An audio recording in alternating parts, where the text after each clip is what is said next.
haven't had a sales job before, Mm. right? What I call they haven't had to kill what they eat. You're right. Yeah.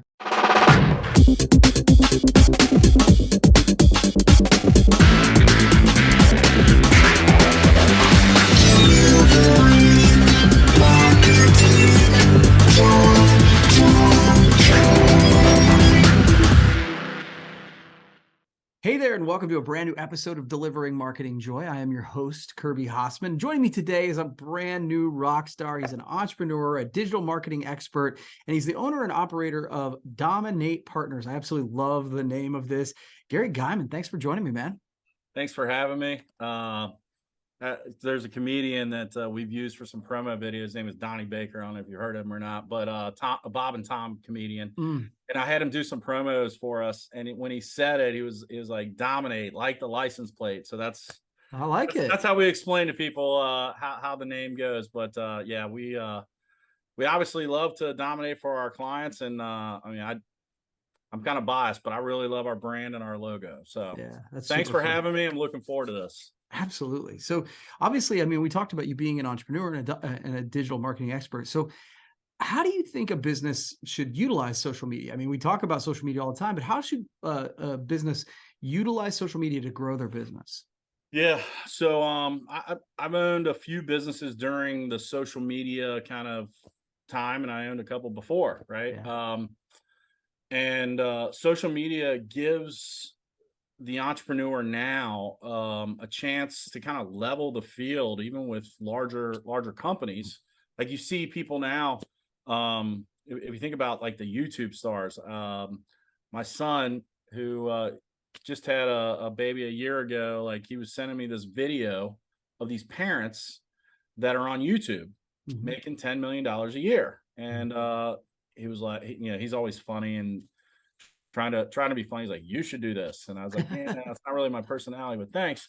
How much money do they make? That's what I'm always, he's like, I don't know. They got this many subscribers. So I looked it up, $10 million, right?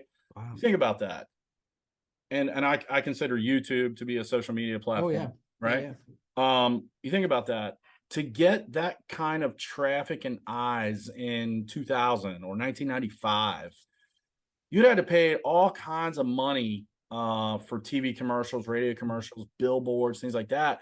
Where today, if you have a camera and you have a message and you can connect with people, you level the playing field. Yeah. So social media is that thing to where you need to use it to connect to your audience.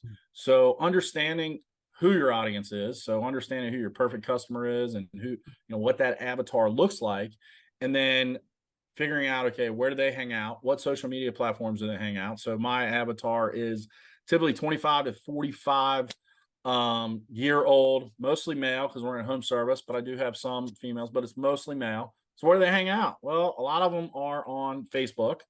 A lot of them are on Instagram. A lot of them are on YouTube. So I'm really, really big on Facebook. I'm not as good on Instagram personally, but I have people on my staff that are. Sure.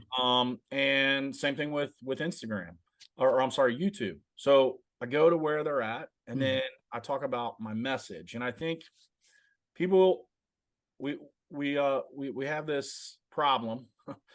We want to be bigger than we are, but we also need to be who we are, right? We want to project this like our brand, and I just mentioned mine, so I'm going to be totally go against what I just said. Like the brand is you, right? The brand. People do business with us because of I'm speaking on stages or I'm doing podcast interviews or they see me on social media and they're like, that Gary guy is someone that I want to do business with, that I want to partner with. Now, if I'm trying to build a scalable business and sell this to somebody, that's not going to work, right?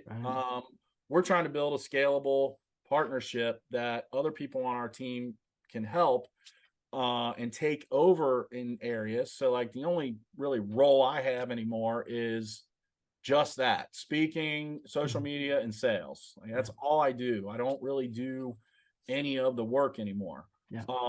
But I'm the face and I'm the voice. And I think you have to understand, okay, what it is that your message is, what are your core values, what's your mission statement, what are you trying to accomplish, Right. and then put that in value kind of centered buckets. And when I say value, what's in it for the customer? Like, why should a customer or a prospect listen? And then just deliver that message over and over again, and be like, one of the biggest phrases I think about when somebody asks me, how should you use social media? Givers gain. And so Yeah. give value. I'm not worried about what I'm not going to be paid for. I'm not worried about Right. that. Yeah. So I'm willing to give information all day long. Now, if you want me to do it, you'll have to pay us for that. But Yeah. I'm willing to give you information. In fact, I'm speaking on stage in a couple weeks at a conference, and I did a promo video for them, and I told them, I'm going to give you our game plan. I'm going to give it to you. Now I'm trying to like convince people to come and hear me speak. So I'm selling, but I'm going to give them a game plan of basically what we do for our clients. Now, do they have technical aptitude? Probably not. Do they have the ability to do that consistently? Probably not, but they'll have it. They'll have it. I'm not worried about it. I'm not worried about it at all, because I know there's going to be enough people that see the value that I provide that, hey, I want to do business with that guy. So how do you use social media? Get your message out, make it valuable to people, and be a giver. If you do those things, social media will return it to you tenfold. Man, I totally agree with that, Gary. I'm a big believer in giving first. So I love that. That's really cool. So what are like foundations for converting sales strategy when it comes to a small business?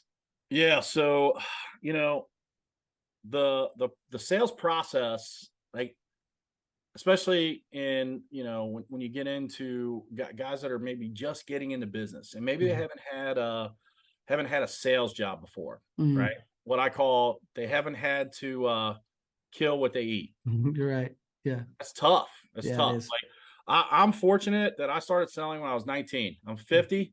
So I've been selling for a long time, and I get, like, I've been told no so many times, doesn't faze me at all, right? Now, there was a time when it did, and I understand that, right? Yeah. So a lot of guys or girls will, when they're doing sales, like, they think somebody calling them and saying, hey, I need this. Okay. When can I get it? Yeah. Now, how do I pay you for it? This way. They think that's that's selling, and it's not. It's order taking. And so understanding the foundation of sales is solving a problem. And the bigger problem you solve, the more money you make. Like, that's the first foundation. So what problem are you solving? And what problem of the customers are you solving? You probably hear this all the time, Kirby. Somebody gives out their benefits or their features, like, this is why somebody should hire us. That's why you think someone should hire you. Right? Why? It's that radio station. What's in it for me? Why should the customer hire you? I believe that most business, if you think about small and medium business, the currency or the value comes down to speed. Like, we can react quicker, we can deliver. So how does that portray to your customer? So solving a problem, what's your value? I believe speed is one of those. And if you're listening, you can steal these. It's not any type of property that you can't. But I believe the third thing is understanding follow-up is where the sale happens. Too many times I hear, I don't want to bug them. Well, I would rather hear no than yes, because then at no, I know then what the problem that they're having, seeing my ability to solve their problem or to provide value. And getting to the no is the most important thing. We're too scared of the no, but the follow-up, I would rather somebody tell me no, so I can have a conversation to see, is it something we can do? And if it's not, great. I'll maintain a relationship. At some point, they're going to say, that Gary guy was smart. I need to talk to him again.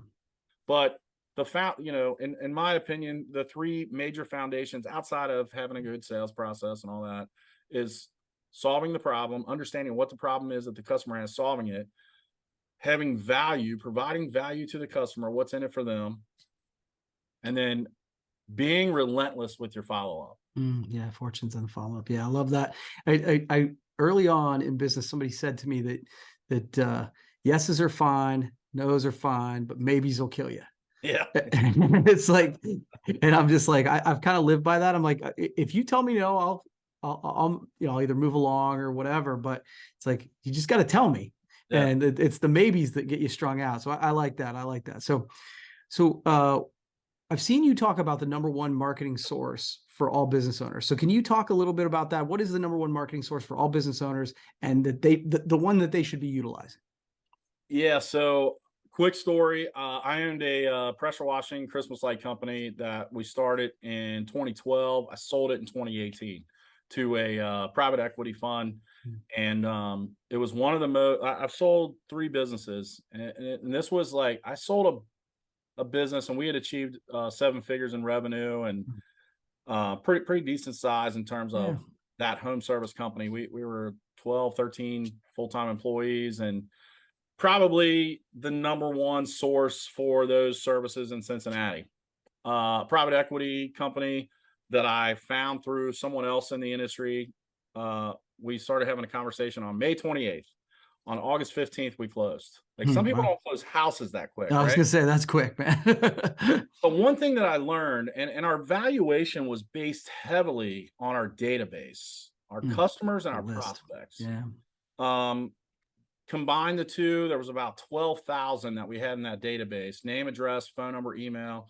Because I was relentless. Like one of my things is if somebody asks me for a price, I'll give them a price, but I got to get your information first. So you want Right. something from me, right?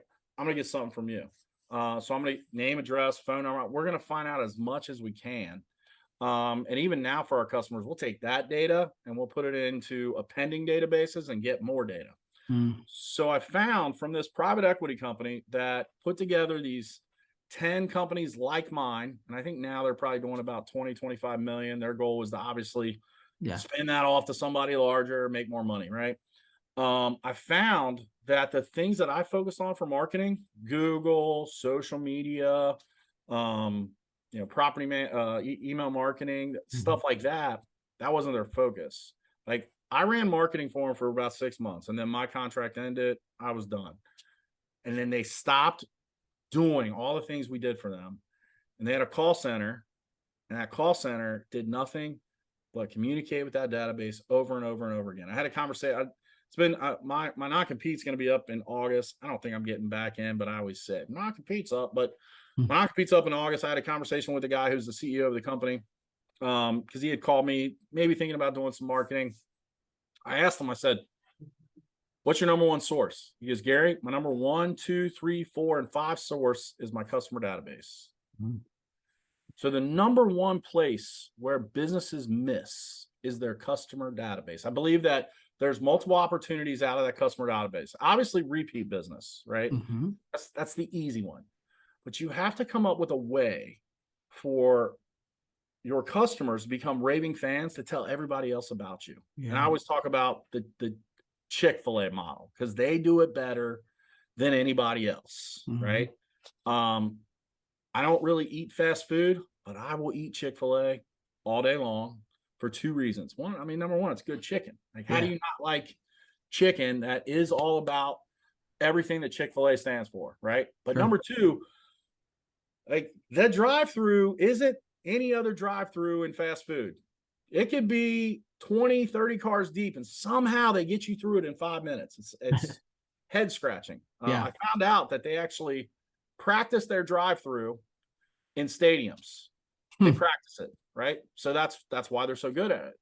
So what can you take away from that? Well, how do we keep people talking about us and coming back to us? So like we help companies do this, create I'll buy you lunch. And we use gift cards in this. And two things that a customer can do for someone when a job is ended or you get paid. They can give you a review, right? Mhm. And they can tell somebody else. But better than telling somebody else is telling you who that somebody else is. Mm. So we ran this for the first time with a plumber about 3 years ago, and over a 6 month period, his referral revenue went from being about 5% every month to about 40% every month, and he Wow. spent maybe $600 on gift cards. So it was, I'll buy you lunch. Here's a gift card. Here's a $10 gift card, and he picked Chick-fil-A, and so that's why I always keep talking about Chick-fil-A. But I'll buy you lunch. Here's a $10 gift card for giving me that review. So they give him a review, and then he gives them the gift card. He doesn't give the gift card first. He gets the review, and then he gives them the gift card. I'll buy you another lunch if you tell me somebody who needs my service. I just need a name and a phone number. And they'll give a name and a phone number. Here's the gift card. My favorite are the people that come back and go, I got more names and phone numbers for you because I want some more of those gift cards. Yeah. And he gets to give that to somebody in his office who says, hey, we helped out so-and-so. They were so excited about our service. They thought that you might be interested. Now, does everybody sign up? No, not at all. But now he's got information and he has a connection with someone who maybe didn't know about him because he called him and said, hey, this person used them. So your customer database, your prospect database is gold. Even if you've only been in business a year, 6 months, that is gold. Protect it with everything, but know that there is gold in that database. And if you don't mine it, somebody else will. Yeah, it's so funny. I've been preaching a lot about the list and building the list here lately. And so I think that, you and I are kindred spirits on that topic for sure. So, okay, final question for you. Yeah. What's the biggest mistake that you see small to medium-sized businesses make when they market their organization? So I talked about this a little bit before, but we'll talk about this more now because this is the biggest mistake. Not understanding the value that they provide. They think their value is something, and it's not something. It is what the customer sees as the value. Like we want to make it about all these things when in reality, we need to market our business to remove obstacles and make it as easy as possible for people to want to do business with us, and then deliver and provide whatever it is you do as quickly and as efficiently as possible. And when we market, we don't keep those things in mind. Yeah. We try to come up with all the things that we think instead of understanding what the customer thinks. I mean, back in the day, large ad agencies, they would bring in these customer focus groups, 20, 30, 40, 50 people. And you had to match their avatar. They didn't call it an avatar, but that's what it was. You had to match that avatar. And then they would say, look at this product. Why would you buy it? What do you like about it? What do you not? And so then they would glean from that the features and benefits and what the value is. And when you're marketing, your marketing has to be based on what value you provide, and it has to be true value to the customer. Yeah. Yeah, man, this has been awesome. I really appreciate you taking the time, Gary. Now, Gary, if somebody wants to learn a little bit more about you, where can they find you? So I'm on Facebook a lot. So facebook.com/Gary Geiman, GaryGeiman. And then our website is another place. You can get there either dmn8partners.com is our website. But that's a redirect. It used to be salvonow.com, SALVONOW. Why I bring that up? Salvo is a French and German military term from the turn of the century that means shoot all your guns at once. And that's what I believe you have to do when you're in business. You have to try to get your message out as many ways as possible. So salvonow.com or Facebook, Gary Geiman.